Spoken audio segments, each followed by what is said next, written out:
ओम शांति। आप सभी बाबा के अति स्नेही मीठे प्यारे बच्चों को प्राण प्यारे बाप दादा की बहुत याद और प्यार स्वीकार करना जी। मुझे पूर्ण विश्वास है आप सभी अपने घर में स्वस्थ होंगे, सुरक्षित होंगे और तीव्र पुरुषार्थी बनकर अपने समय को सफल कर रहे होंगे। मैं सबसे पहले बाबा का बहुत दिल से धन्यवाद देता हूँ। हमारी आदरणीय दीदी जी का, ड्रामा का भी बहुत बहुत दिल से थैंक्स।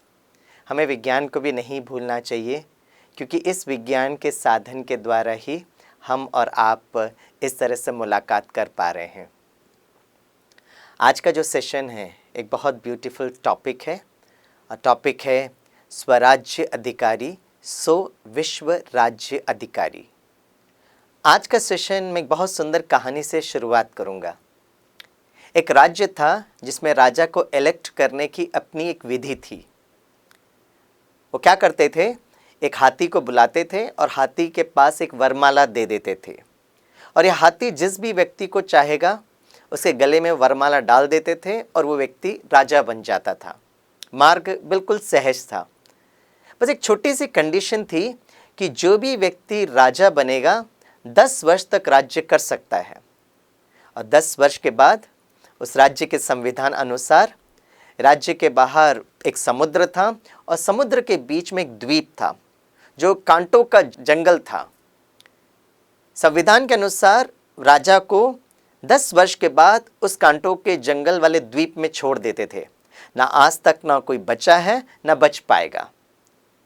एक बार यह हाथी एक नए राजा को इलेक्ट करने के लिए बाहर निकले, और सब लोग घर के अंदर, कोई भी रिस्क नहीं लेना चाहता था। यह हाथी जब चलने लगा, कुछ समय के बाद हाथी ने देखा एक युवक बहुत आत्मविश्वास के साथ हाथी के पास चलकर आ रहा है। हाथी को भाई बहुत खुशी हुई, एक तो मिला। और जैसे ही युवक सामने पहुंचा, यह हाथी ने वो वरमाला उस युवक के गले में डाल दिए। पीछे पीछे जो मंत्रियां चल रहे थे दौड़कर उसको दबोच लिए और पकड़ के ले आए राज्य महल में। और मंत्रियों ने कहा, हे युवक, आज से आप राजा हो। युवक ने कहा, गुड, आप 10 वर्ष तक राज्य कर सकते हो। युवक ने कहा, वेरी गुड। तो मंत्रियों ने कहा, गुड, वेरी गुड बंद करो। 10 वर्ष के बाद हम आपको ऐसे द्वीप में जो कांटों का जंगल है उसमें डाल देंगे, ना आज तक ना कोई बचा है ना बच पाएगा। युवक ने कहा, 10 वर्ष तो मेरे पास है, मैं इस समय का अच्छी तरह से सदुपयोग करूंगा। और ये युवक इतना अच्छा राजा सिद्ध हुआ, प्रजा इतने खुश कि कुछ पूछो मत। धीरे धीरे समय का चक्र बढ़ता गया और एक ऐसा समय आ गया जब राजा को उस द्वीप में लेकर जाने का टाइम था। तो सारे प्रजा रोते रोते उनको राज्य के बाहर, वो जहाँ से वो समुद्र स्टार्ट होता है वहाँ तक पहुँचाए। एक बूढ़ा नाविक अपना नैया को लेकर आया और बहुत आदरपूर्वक राजन से कहा, राजन बैठेंगे? तो राजा ने कहा, क्यों नहीं बैठेंगे, ज़रूर बैठेंगे। राजा उस नैया में बैठा तो नाविक ने कहा, राजन चलें? तो राजा ने कहा, चलो। और वो बूढ़ा नाविक अपने नैया को उस द्वीप की तरफ लेकर जाने लगा। कुछ समय के बाद उस बूढ़ा नाविक ने राजन से पूछा, राजन, मैं आपसे एक प्रश्न पूछूं? तो राजा ने कहा, पूछिए।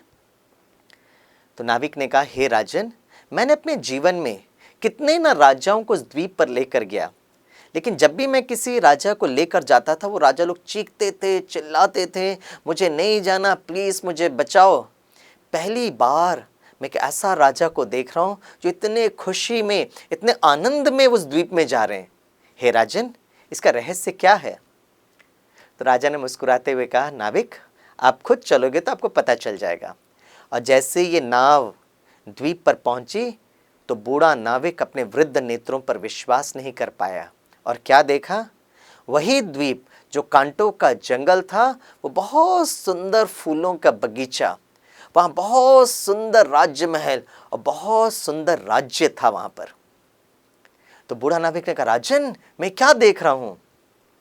तो राजा ने कहा, इतनी सिंपल सी तो बात है, जैसे ही मैं राजा बना, मुझे सारे अधिकार मिले, आई गॉट ऑल पावर्स, तो मैंने अपने गुप्तचर सैनिकों को बुलाया और एक लाइन का इंस्ट्रक्शन दिया। और मेरा एक लाइन का इंस्ट्रक्शन ये था कि 10 वर्ष के अंदर वो जो कांटों का जंगल था उसे परिवर्तन कर एक बहुत सुंदर राज्य, एक फूलों का बगीचा बनाना है। ये कहानी का जो सार जो है कि बाबा इस धरती पर आए हैं कांटों के जंगल को फूलों का बगीचा बनाने के लिए, और हम सब भी जो कांटे बन गए थे, धीरे धीरे बाबा जो है हम एक नई दुनिया, सतयुगी दुनिया के लिए खुशबूदार फूल जो है वो बना रहे हैं। अब इस बात पर विचार करना है कि कांटों के जंगल से हम फूलों के बगीचे कैसे बने। अगर देखा जाए तो हमारा मन, बुद्धि और संस्कार एक्चुअली कांटे जैसे बन गए थे। और जब हमें बाबा का ज्ञान मिलता है, हम बहुत स्नेह और प्यार से बाबा को याद करते हैं, तो बाबा हमारे मन, बुद्धि और संस्कार को ज्ञान से, गुणों से और शक्तियों के द्वारा फूलों का बगीचा बनाते हैं। अगर हम अपने बचपन के दिनों को याद करें, जब हम बाबा के बच्चे बने थे, वो शुरुआत की घड़ी, बहुत उमंग उत्साह तो था, लेकिन हमारे जो संस्कार जो थे वो कांटों जैसे थे। और धीरे धीरे जब हम बाबा का ज्ञान हमें मिला, हम मुरली सुनने लगे, तो धीरे धीरे हमारे संस्कारों में परिवर्तन आने लगा। लेकिन उस समय एक संघर्ष की स्थिति थी, पुराना संस्कार और धीरे धीरे हम नए दिव्य संस्कारों को जीवन में लेकर आ रहे थे। और ये जो संघर्ष की जो अवस्था है वो एक योद्धा जैसे है। फिर क्या होता है, हम मुरली सुनते सुनते हम धीरे धीरे योद्धा से हम योगी बनते हैं, हमारा मन, बुद्धि स्थिर होने लगता है, और फिर और हमारे में दिव्य संस्कार आते हैं, तो योद्धा से योगी और योगी से हम युवराज बनने का लक्ष्य रखते हैं। सो इसकी जो विधि जो है, योद्धा से योगी, योगी से युवराज, सो राजा, सो विश्व महाराजन, विश्व महारानी। और जब हम योद्धा की बात करते हैं ना, तो महाभारत का युद्ध हम सबको याद आता है। जब हम पहली बार ज्ञान में आए थे तो हमारी और आपकी अवस्था अर्जुन जैसी थी, राइट? पूरी तरह से हलचल में, पूरी तरह से कंफ्यूज्ड। मेरा तो जीवन कुछ ऐसे ही था, समझ में नहीं आ रहा था मैं क्या कर रहा हूँ, मुझे कहाँ जाना है, मेरा लक्ष्य क्या है। और ऐसे समय आज से 25 साल पहले मुझे बाबा का परिचय मिला, बाबा का ज्ञान मिला। तो हमारी अवस्था अर्जुन जैसे, और फिर धीरे धीरे हम बाबा की मुरली सुनते हैं, ज्ञान को अर्जन करने वाला अर्जुन, और फिर हमारे में परिवर्तन आते आते हम क्या बनते हैं, युधिष्ठिर।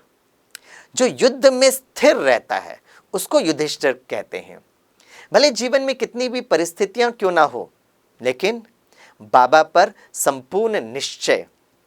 इसे महाभारत के युद्ध में दिखाते हैं ना, कि जब अर्जुन का रथ उस युद्ध भूमि के बीच में जा रहा था, तो भीम ने युधिष्ठिर से पूछा, भ्राताश्री अर्जुन का रथ कहाँ जा रहा है? तो युधिष्ठिर ने भीम से कहा था, जिसका सारथी हो भगवान, उसका रथ कभी भटक नहीं सकता है। निश्चय बुद्धि की निशानी है युधिष्ठिर। और फिर हम ज्ञान और योग करते करते, है ना, हम अर्जुन से युधिष्ठिर और युधिष्ठिर से श्री कृष्ण। और श्री कृष्ण की अवस्था क्या होती है, हर पल, हर क्षण खुशी में, आनंद में, full of peace, full of love and full of happiness.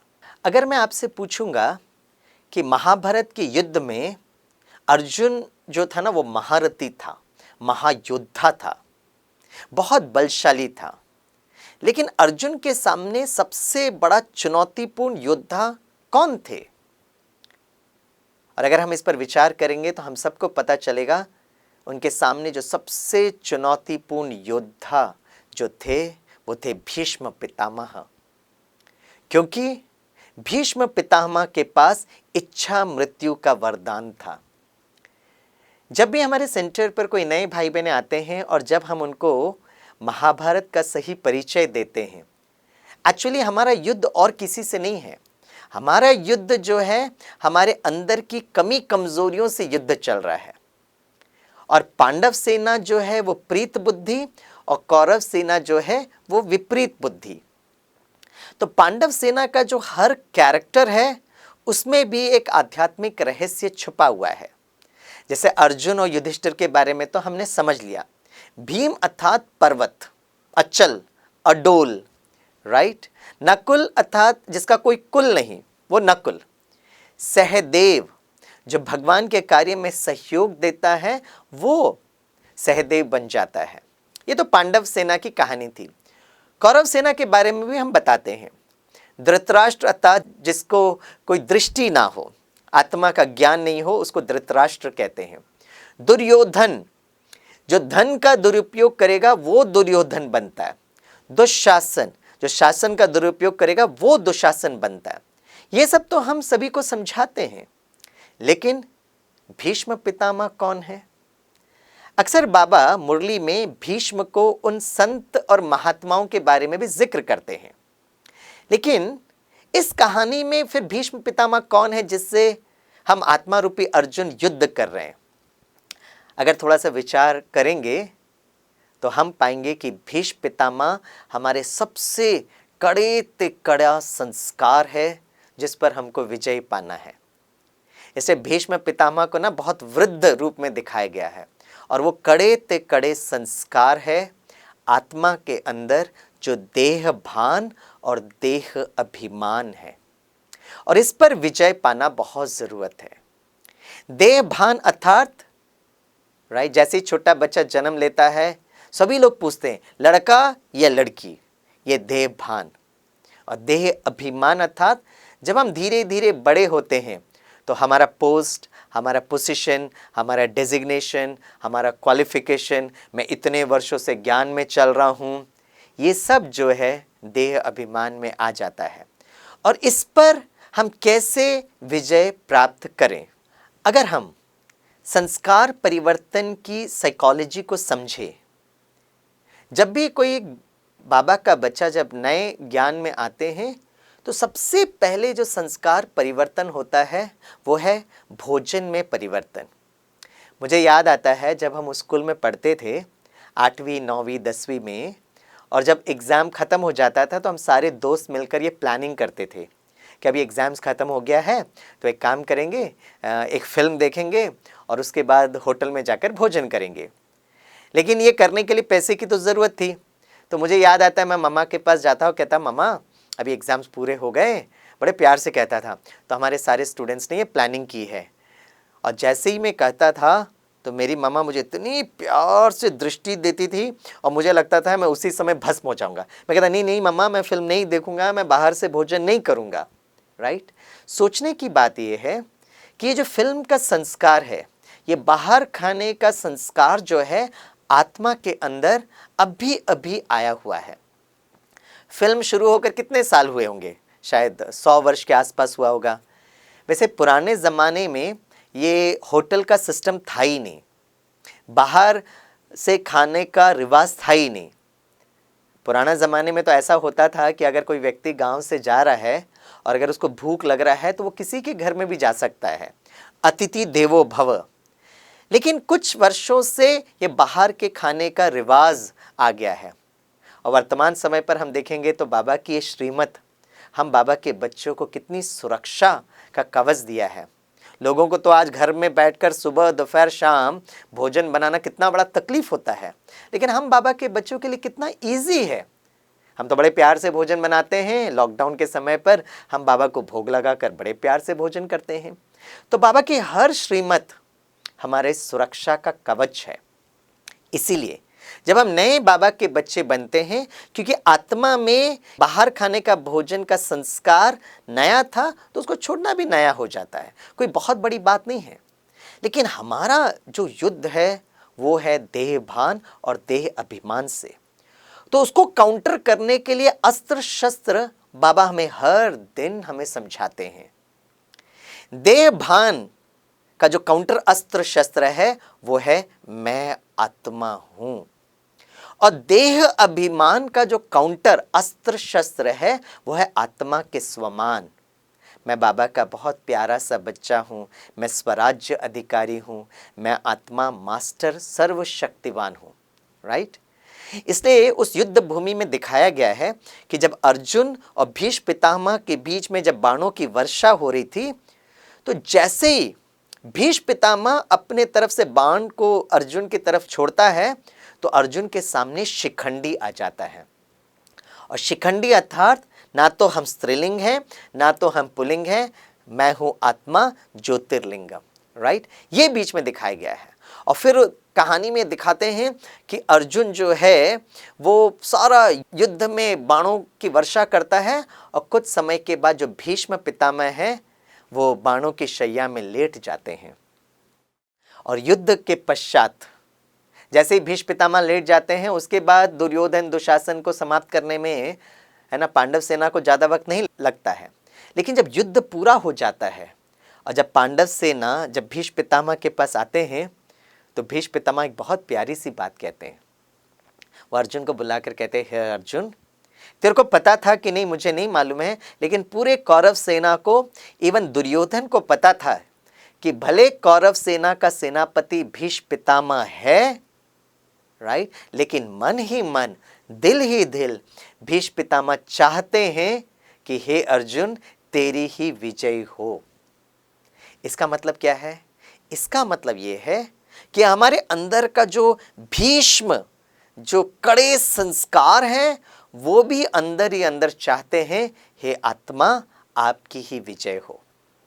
इसीलिए हमें हमेशा अपने इस कड़े संस्कार से युद्ध नहीं करना है, क्योंकि अगर हमेशा हम युद्ध ही करते रहें तो हम तो हमेशा के लिए योद्धा बन जाएंगे, हम योगी कहाँ बने। और अगर योद्धा बनेंगे तो हम सतयुग में आने के बजाय पर हम त्रेता युग में आ जाएंगे। इसलिए क्या करना है?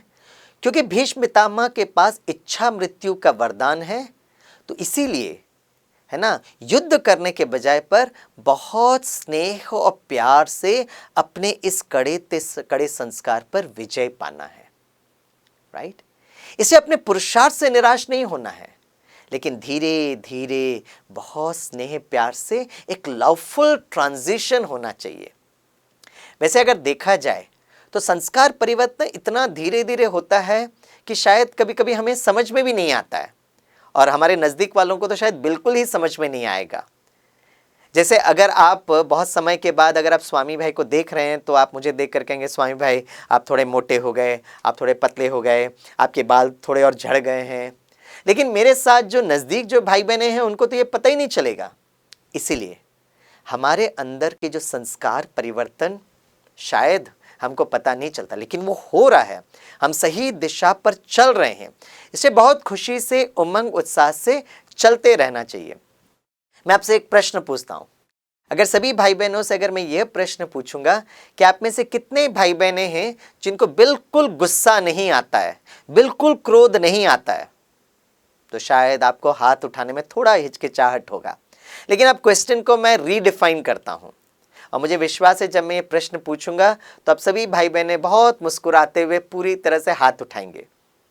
प्रश्न ये है कि आप में से कितने भाई बहनें हैं जिनको ज्ञान में आने के पहले बहुत गुस्सा आता था, लेकिन अब गुस्सा थोड़ा थोड़ा कम हो गया है? वो जरा हाथ उठाएं। देखिए सभी हाथ उठा रहे हैं, राइट। तो पहले हाथ क्यों नहीं उठाया? कुछ भाई बहनें कहेंगे, स्वामी भाई 16 कला संपूर्ण नहीं बने हैं, विश्व राज्य अधिकारी बनने के तक नहीं पहुंचे, लेकिन 15 कला तक पहुंच गए, बस थोड़ा सा बाकी है। यस, हमें थोड़ा सा भी संपूर्ण की तरफ लेकर जाना है। अब हमारा एक्शन प्लान क्या होना चाहिए? आत्मा के अंदर जो देहभान और देह अभिमान के संस्कार हैं, वो पिछले 2500 वर्ष 63 जन्मों से आत्मा के अंदर हैं। इससे उसको निकालने में भी उतनी ही मेहनत लगेगी और उतना ही समय लगेगा। इसलिए हमें एक बात समझना है कि हमें अपने पुरुषार्थ से कभी निराश नहीं होना है, लेकिन धीरे धीरे प्रयास करते रहना है। और अगर ये कठिन लगता है तो बाबा हमें बहुत प्यार से एक बात कहते हैं, मीठे बच्चे, अगर ये 2500 वर्ष के देहभान और देह अभिमान के संस्कार परेशान कर रहे हैं, तो उसके पहले का जो 2500 वर्ष का जो आदि और अनादि संस्कार है, सतयुग और त्रेता युग का जो ब्यूटीफुल प्योर पॉजिटिव संस्कार है, उसको बार बार स्मृति में लेकर आइए। उसको बार बार अगर हम इमर्ज करेंगे तो ऑटोमेटिकली ये पुराने संस्कार अपने आप मर्ज हो जाएंगे। और यही आदि अनादि जो संस्कार की स्मृति हमें स्वराज्य अधिकारी सो विश्व राज्य अधिकारी बनने में मदद करेगी। एक्शन प्लान ये होना चाहिए कि मन, बुद्धि और संस्कार हमें अपने मन को एक बहुत अच्छा दोस्त बनाना चाहिए। और मन को हम दोस्त वर्तमान समय में कैसे बनाएं? हम अपने मन को जितना रचनात्मक बना सकते हैं, कि जितना क्रिएटिव बना सकते हैं, जितना प्रोडक्टिव बना सकते हैं। मुझे याद आता है इस लॉकडाउन के समय पर मैंने एक समर्पित बहन जी को फ़ोन किया। मैं कहा, बहन जी आप कैसे हैं? सेंटर में सब ठीक चल रहा है? फिर मैंने बहन जी से पूछा कि आप अपना समय कैसे सफल कर रहे हैं? तो मुझे तो लगा कि वो समर्पित बहन जी कहेंगे कि मैं 6 घंटा योग कर रही हूँ, 8 घंटा योग कर रही हूँ। लेकिन मुझे बहुत आश्चर्य भी हुआ और मुझे बहुत अच्छा भी लगा जब उस बहन जी ने कहा, हाँ सुबह और शाम तो योग चल ही रहा है, ऑनलाइन क्लासेस भी चल रहा है, लेकिन स्वामी भाई मैं समय को सफल कर रही हूँ और कुछ नया चीज सीखते हुए। मैंने कहा, क्या चीज सीख रहे हो? तो बहन जी ने कहा कि मैं आजकल ना म्यूजिक सीख रही हूँ, गीत कैसे गाते हैं वो मैं सीख रही हूँ। कितनी वंडरफुल बात है ये, समय को सफल करना। एक बार मैं ब्राह्मणों का क्लास करा रहा था, तो मैंने सभी से पूछा कि आप में से कौन कौन है जो सतयुग में आना चाहते हैं? सभी ने हाथ उठाया। मैंने कहा, वेरी गुड, राइट, आप ज़रूर पुरुषार्थ करेंगे, आप सचमुच विश्व महाराजन विश्व महारानी बनेंगे। तो उसमें से एक बहन जी ने हाथ उठाया और कहा, स्वामी भाई हम तो ज़रूर विश्व महाराजन विश्व महारानी बनेंगे, लेकिन हमने आपके लिए भी एक पद सोच कर रखा है सतयुग के लिए, तो अगर आपको इतराज़ ना हो तो मैं वो पद बताऊं? मैंने कहा, ज़रूर बताइए कि सतयुग में स्वामी भाई का कौन सा पद होगा? तो बहन जी ने बड़े प्यार से मुस्कुराते हुए कहा, स्वामी भाई जब हम सतयुग में विश्व महाराजन विश्व महारानी बनेंगे ना, तो हमारे राजकुमार और राजकुमारी भी होंगे। उनके लिए एक अच्छा ट्यूशन टीचर ढूंढ रहे थे, तो आपको अगर आपको ऐतराज़ ना हो तो आप उनको ट्यूशन पढ़ा सकते हो।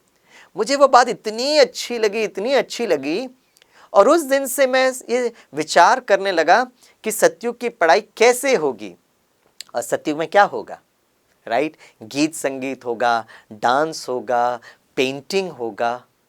और जब इस समर्पित बहन का मुझे संदेश मिला, मुझे लगा मुझे भी ये गीत संगीत सीखना चाहिए।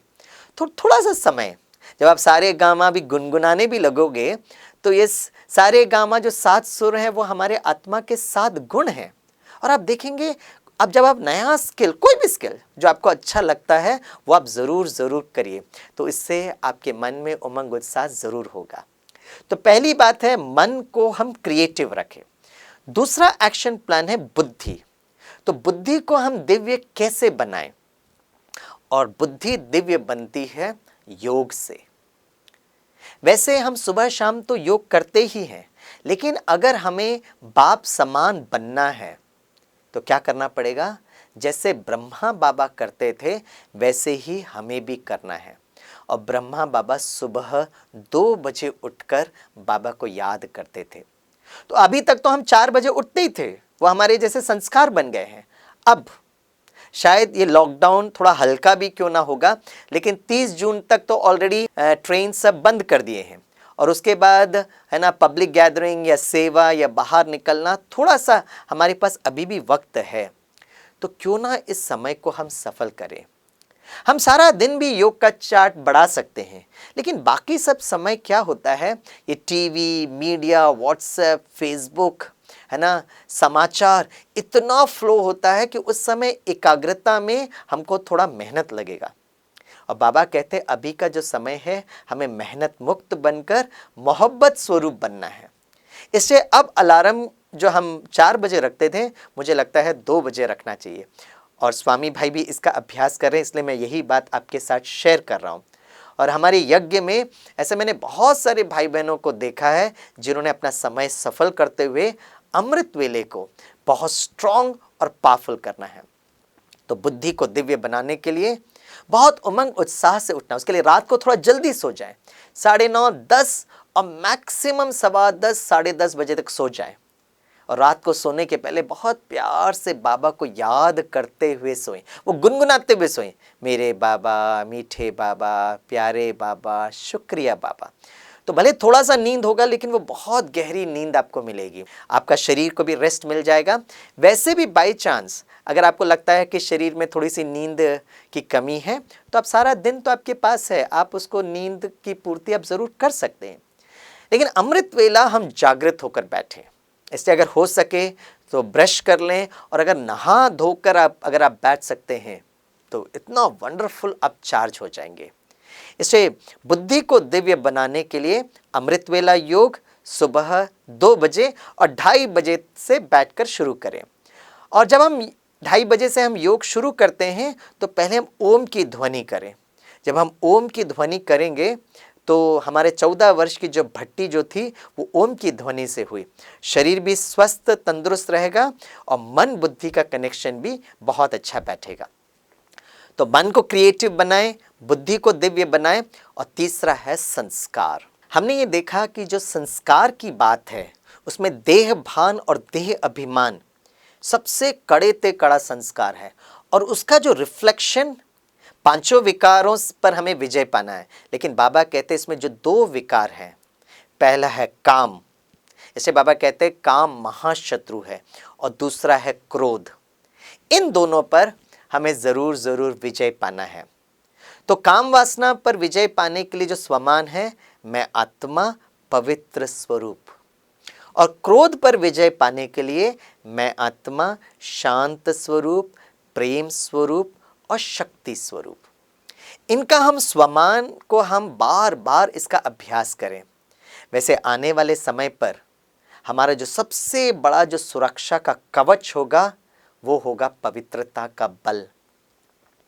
जब हम पवित्रता की बात लोगों तक कहते थे तो लोग हमारा हंसी मजाक करते थे, लेकिन अभी ये कोरोना वायरस, एक छोटा सा अदृश्य वायरस ने सोशल डिस्टेंसिंग का कंसेप्ट ले आए।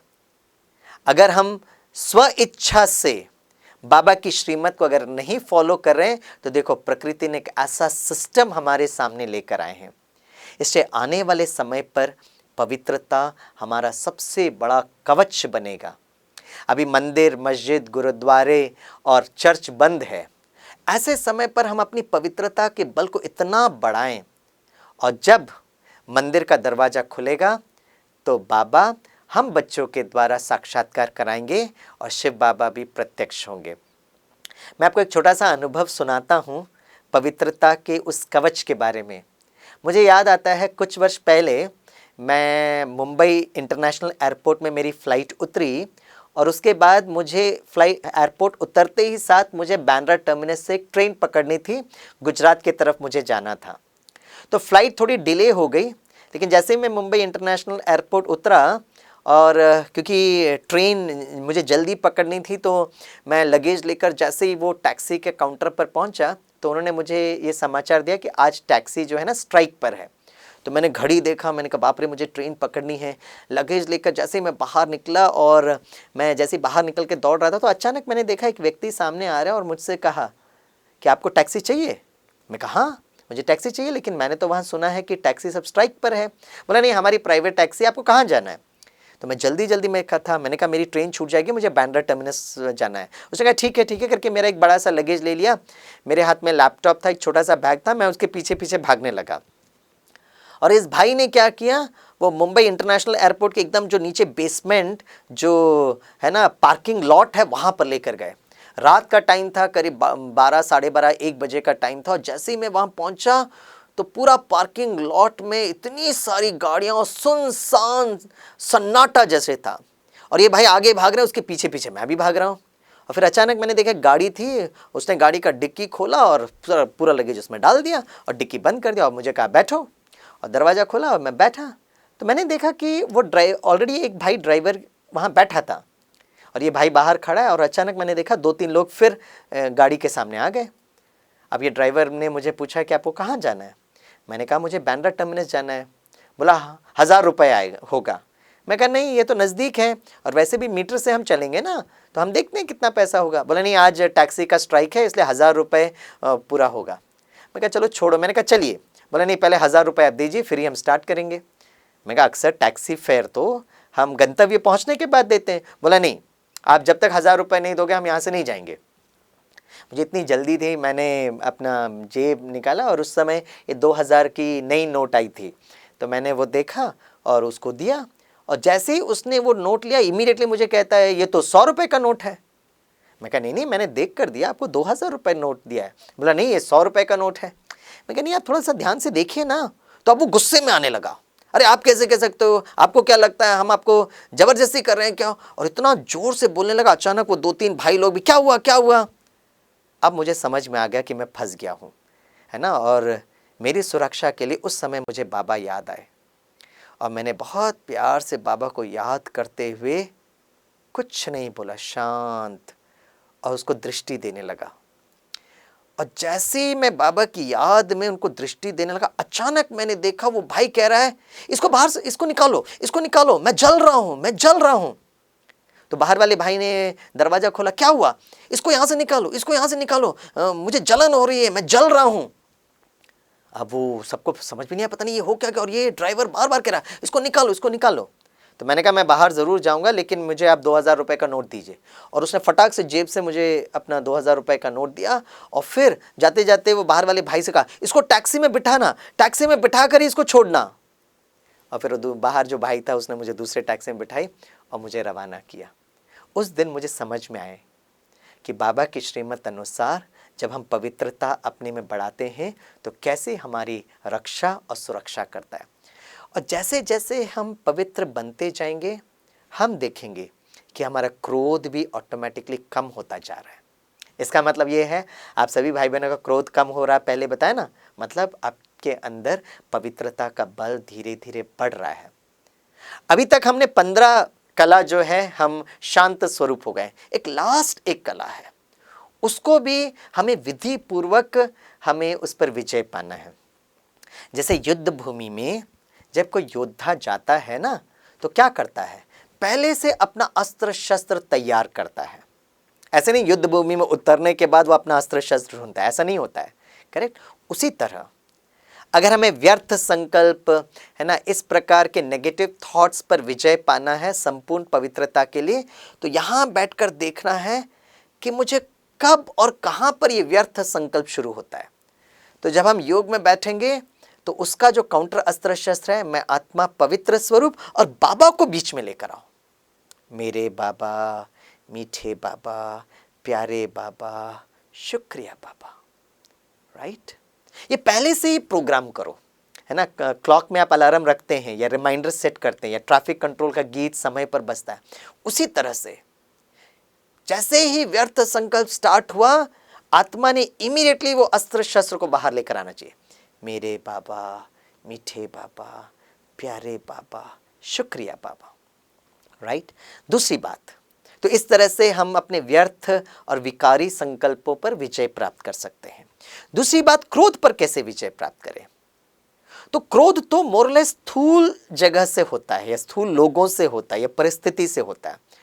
तो हम जब योग में बैठें तो हम देखें कि कौन सी परिस्थिति में किन लोगों के सामने आते हुए मुझे क्रोध आता है। व्यर्थ संकल्प तो थोड़ा सूक्ष्म है, इसलिए उनका सूक्ष्म अस्त्र शस्त्र, लेकिन क्रोध थोड़ा स्थूल है। और क्या करना, योग में बैठते हुए उस मन बुद्धि से उस परिस्थिति को, उन लोगों को सामने लेकर आओ, और वहां पर हमारा जो काउंटर अस्त्र शस्त्र है, मैं आत्मा शांत स्वरूप, मैं आत्मा प्रेम स्वरूप, और मैं आत्मा शक्ति स्वरूप, करेक्ट। मैं आपको एक छोटा सा एग्जाम्पल के द्वारा मैं आपको समझाता हूं। कभी कभी हम जब घर में बैठे हैं तो घर के परिवार के सदस्यों में कहां पर, मुझे किस पर गुस्सा आता है, तो योग में बैठकर उस आत्मा को लेकर आए और अपने आप को एक नया रोल प्ले करते हुए हम देखें। वो व्यक्ति वैसे ही संस्कार के वशीभूत, क्योंकि हर आत्मा नंबरवार पुरुषार्थ अनुसार चल रहे हैं, तो वो वैसे का वैसे ही बोलेंगे, लेकिन मुझे शांत स्वरूप, मुझे प्रेम स्वरूप, सहन शक्ति, समाने की शक्ति होते हुए स्वराज्य अधिकारी और आने वाले समय पर विश्व राज्य अधिकारी। अच्छा, ऐसे भी हो सकता है कभी कभी कोई नई जगह हमें गुस्सा आ जाए, तो फिर बैठे और उस नए परिस्थिति पर हम विजय प्राप्त करें। जैसे मैं आपको उदाहरण के द्वारा समझाता हूं। मुझे एक बार मुंबई से सेवा में जाना था, तो मैंने अपने फ्लैट में लगेज को सब पैक करके रखा और ऑटो रिक्शा स्टैंड थोड़ी बाहर थी, तो मैं लिफ्ट से नीचे उतरा और वो ऑटो रिक्शा स्टैंड पर गया और उस भाई को कहा कि मुझे रेलवे स्टेशन जाना है, आप प्लीज़ वहाँ चलिए, लेकिन मैं लगेज को कलेक्ट करते हुए जाऊँगा। अब मुंबई में ये सब साधारण है, दिस इज़ वेरी नॉर्मल। तो उस ऑटो रिक्शा भाई ने कहा, वो मेरे फ्लैट के नीचे रुका, मैंने कहा मैं अभी आता हूँ, आप वेट करिएगा। और जब मैं लिफ्ट को प्रेस किया तो लिफ्ट थोड़ा ऊपर नीचे समय लग गया। अच्छा, मैं लिफ्ट में चढ़ा, फिर मैं अपने फ्लोर में उतरा, लगेज लेकर बाहर लेकर आया, फिर मैं लिफ्ट को प्रेस किया, फिर ऊपर नीचे थोड़ा समय हो गया। अब जब ये लगेज लेकर जब मैं ऑटो रिक्शा भाई के पास गया तो वो एकदम भड़क गए, आप इतना लेट होते हो, आप समय नहीं देखते हो। और जैसे ही उसने बोला तो मुझे भी थोड़ा आवेश आ गया। मैंने कहा मैं क्या करूं, वो लिफ्ट ऊपर नीचे था और हमारे बीच में ढिशुम ढिशुम हो गया। मैंने कहा चलो चलो मुझे जल्दी जाना है, मेरी ट्रेन छूट जाएगी। अब वो जब ऑटो रिक्शा चलाने लगे तो मैंने देखा वो कुछ बड़बड़ा रहे हैं पीछे पीछे देखकर। मैंने कहा पीछे देखकर क्या बड़बड़ाता है, सामने देखकर गाड़ी चला ना। और फिर डिशुम डिशुम हो गया और फिर वो बोलता जा रहा है तो मुझे लगा मेरी ट्रेन आज छूट जाएगी। और धीरे धीरे भी गाड़ी चला रहा है। मुझे बहुत होने लगा कि बाबा की सेवा पे जा रहा हूँ भाई। और मैंने कहा एक काम कर, तू रेलवे स्टेशन मत चल, तू पुलिस स्टेशन चल। और फिर उसने रेलवे स्टेशन में पहुंचाया और मुझे इतना गुस्सा आया, मैंने उसको पैसे ही दिए। और जैसे प्लेटफॉर्म पे चढ़ा देखा ट्रेन वहाँ खड़ी थी, मैं चढ़ा और ट्रेन मुझे मिल गई। वाह, मैं अपने सीट में बैठा, बाबा को बहुत प्यार से थैंक यू कहा। मैंने कहा वो ऑटो रिक्शा भाई ने सारा मूड आउट कर दिया, चलो मैं मुरली लेकर पढ़ता हूँ। और जैसे ही मुरली उठाया तो परम धाम में बैठे शिव बाबा बड़े प्यार से कहते, मीठे बच्चे, प्यारे बच्चे, स्वराज अधिकारी बनना है, इससे बिल्कुल गुस्सा नहीं करना है। मैंने कहा ओह माय गॉड। और मुझे ना बाबा पर ही गुस्सा आया, क्या परम धाम में बैठ के डायलॉग बोलते रहते हो, नीचे आओ तब आपको समझ में आएगा। लेकिन थोड़ी देर के बाद मैं धीरे धीरे जब शांत हुआ ना तो बाबा के प्रति बड़ा स्नेह, बड़ा प्यार आया। मैंने कहा देखो, मैंने अपने पर से विचार किया, इतने दूर परमधाम से बाबा किसके लिए आया है? स्वामी भाई के लिए आया ना। हर दिन बाबा मीठे बच्चे बोलकर किसको पढ़ा रहा है? स्वामी भाई को पढ़ा रहा ना। तो किसका संस्कार परिवर्तन होना चाहिए? नेचुरली स्वामी भाई का संस्कार परिवर्तन होना चाहिए ना। फिर मैंने सोचा राइट, अगर मेरा पिता, मेरा शिक्षक, मेरा सदगुरु इतना वंडरफुल है, इतना ब्यूटीफुल है, तो मेरा संस्कार भी ऐसा सुंदर होना चाहिए ना। फिर मैंने अपने वो है ना ड्रामा को रिवाइंड किया कि जब मैं वो ऑटो रिक्शा ड्राइवर के पास आया और जब उसने कहा आप इतने लेट हो गए हो, तो लेट तो हुआ था ना। तो मैं क्या करूं, वो लिफ्ट ऐसा हो गया था बोलने के बजाय, पर मैं एक अच्छा डायलॉग भी बोल सकता था ना। I am so sorry, please मुझे माफ़ कर दो। बड़े प्यार से बोल, वही डायलॉग प्यार से बोल सकता था, भैया वो ना लिफ्ट थोड़ा लेट हो गया है, प्लीज़ आई एम सॉरी, अब चलिए। ये डायलॉग मैंने क्यों नहीं बोला? मैं तो वो एग्ज़ाम में फेल हो गया ना, तो मैं स्वराज अधिकारी कैसे बना? विश्व राज्य अधिकारी तो बहुत दूर की बात है। अब मैं वो है ना ट्रेन में बैठकर मन बुद्धि में चित्र बनाया कि अगली बार अगर कोई ऑटो रिक्शा ड्राइवर ऐसे मुझे बोलता है तो मैं आत्मा शांत स्वरूप, मैं आत्मा प्रेम स्वरूप, और मैं सहन करते हुए बड़े प्यार से वो डायलॉग बोलूं, मधुर भाषी मैं बनूं। अच्छा, फिर एक हफ्ते के बाद मैं वापस मुंबई आया। फिर मुझे कुछ दिनों के बाद जाने का चांस मिला। तो उस दिन मैंने कहा बाबा आज मैं स्वराज अधिकारी बनकर दिखाऊंगा। और मैं बैठकर योग किया, मैं आत्मा शांत स्वरूप, मैं आत्मा प्रेम स्वरूप, मैं आत्मा शक्ति स्वरूप। फिर लिफ्ट से नीचे उतरा और उस ऑटो रिक्शा स्टैंड में गया तो एक नया भाई था। मैंने उसको बहुत प्यार से दृष्टि दी। मैंने कहा भैया मुझे ना वो लगेज लेकर रेलवे स्टेशन चला, आप चलेंगे? हाँ हाँ चलो। वो नीचे उतरा, मैंने कहा मैं भी आता हूँ। और जैसे ही मैंने लिफ्ट में बटन दबाई, अचानक लिफ्ट आ गया। मैंने कहा वाह, योग तो काम कर रहा है।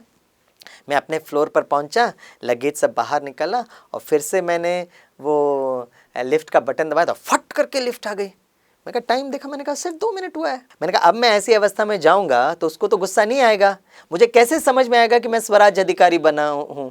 तो पता मैंने क्या किया, फिर से अपना दरवाज़ा खोला, सारा लगेज अंदर रखा।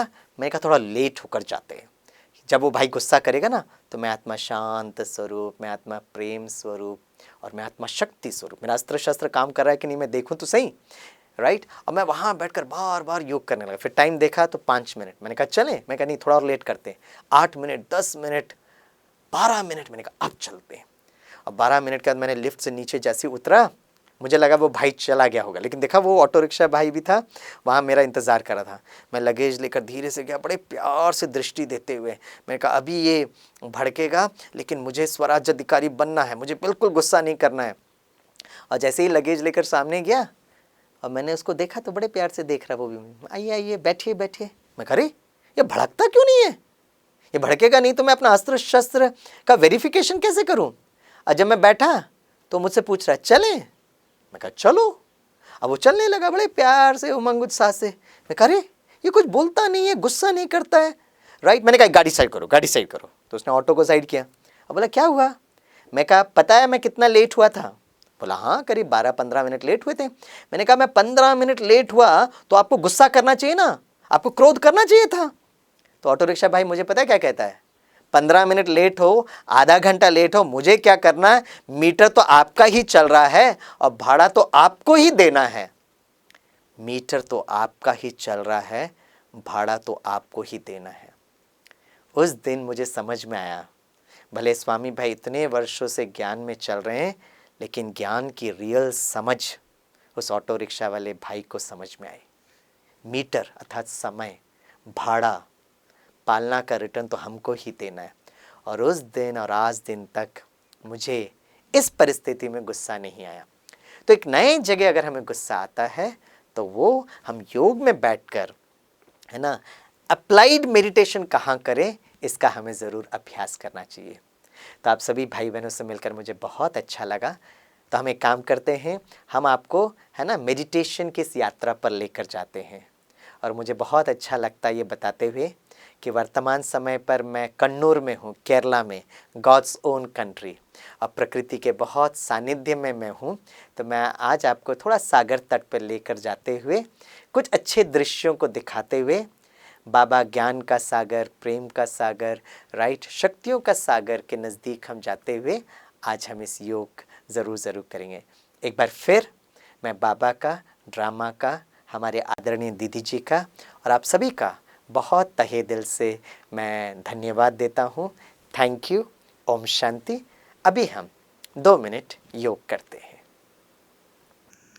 मैं इस विशाल सागर को देख रहा हूँ। भल सागर में कितनी भी लहरें क्यों ना हो, लेकिन सागर की गहराई में असीम शांति है। उसी तरह मेरे मन के संकल्पों की गति धीरे धीरे कम होती जा रही है। मैं प्रकृति के सानिध्य में एकदम रिलैक्स्ड और हल्का फील कर रहा हूँ। मैं भ्रुकुटी के बीच एक छोटा सा बिंदी, मैं एक ज्योति, प्रकाश स्वरूप, पॉइंट ऑफ लाइट, एक चैतन्य ऊर्जा। मेरा ये शरीर एक पवित्र मंदिर की तरह, और मैं आत्मा भ्रुकुटी के बीच में एक चैतन्य ऊर्जा हूँ। मेरा शरीर एक सिंहासन की तरह, और मैं आत्मा अपने तख्त पर राजा, स्वराज्य अधिकारी। मैं आत्मा शांत स्वरूप, मैं आत्मा प्रेम स्वरूप, मैं आत्मा मास्टर सर्वशक्तिवान, मैं आत्मा स्वराज्य अधिकारी। मैं आत्मा अपने सर्व कर्मेंद्रियों पर पूरा कंट्रोल कर पा रहा हूँ। मेरा मन मेरे बहुत अच्छा दोस्त बन गया है। मेरी बुद्धि दिव्य बन गई है, और मेरे अपने संस्कार श्रेष्ठ बन गए हैं। मुझे 16 कला संपूर्ण और संपन्न बनना है। मैं यहाँ बैठकर देखता हूँ कि मुझे कब और कहाँ पर व्यर्थ संकल्प और विकल्प चलते हैं। मुझे कब और किस पर क्रोध आता है। मैं अपने आप को उस परिस्थिति में देखता हूँ। मैं उस परिस्थिति में अपने आदि अनादि शांत पवित्र संस्कारों को स्मृति में लेकर आता हूँ, और अपने आप को एक नया रोल प्ले करते हुए देखता हूँ। जब व्यर्थ संकल्प चले तो मैं आत्मा पवित्र स्वरूप, मेरा आदि अनादि संस्कार पवित्रता, मेरे बाबा पवित्रता के सूर्य हैं। मेरे बाबा, मीठे बाबा, प्यारे बाबा, शुक्रिया बाबा। अपने आप को उस कमजोरी पर विजय प्राप्त करते हुए मैं देख रहा हूँ। मेरा भविष्य बहुत उज्जवल और महान है। मैं स्वराज्य अधिकारी सो विश्व राज्य अधिकारी हूँ। मैं बाबा के शांति, प्रेम, पवित्रता की लहरों में लहराते हुए बाबा के गोद में समा रहा हूँ। ओम शांति, ओम शांति, ओम